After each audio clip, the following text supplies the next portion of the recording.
Hey, Ron Musgraves coming at you here, Pressure Washing Window Cleaning Institute. I just wanted to tell you guys, we're going to talk to you guys today about a sales tip. Some may not think this is a sales tip, but we were talking about it in another forum. So this video here is going to also be used as a dual video here. I'm answering a question in another forum about retaining customers after you've lost them. So if you lost a customer and you want them back, here's your first step in getting that customer back. First thing is always when you lose a customer, make sure you make contact with them and find out the real reason why that they don't want your service.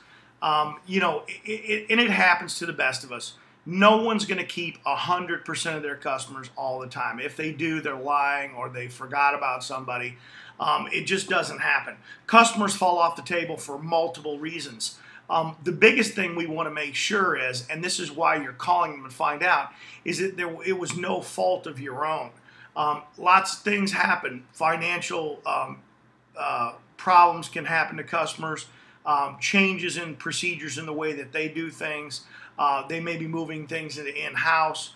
Whatever their reason is the number one thing for getting their business back is to make this initial call and find out why they're making the change and why they're not using you. That is the number one thing. In this little bit of series, we're going to talk about some other things that you can do. Here's the number two thing. Before you end that phone call, get their permission to call them back on a certain day, maybe 90 days down the road, and to check with whatever they've adopted, whether it be a new contractor, whatever the case may be, that you're going to check back with them and see how things are going.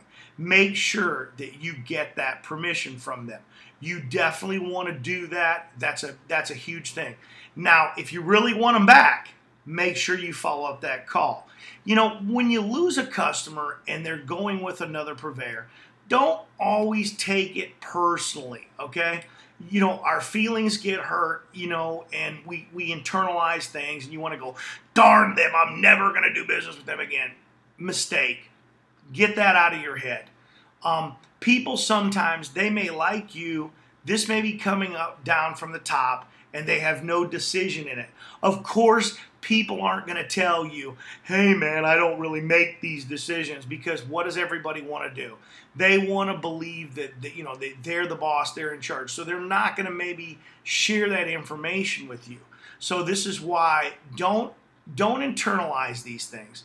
Just get that contact with them. Well, first make the phone call, then get that contact with them to return that call at a later date to see how their service is doing. Ron Musgraves, I will show you some more tips about how we're going to follow up that phone call on a later video. Ron Musgraves, Pressure Washing Window Cleaning Institute, sales tip of the day.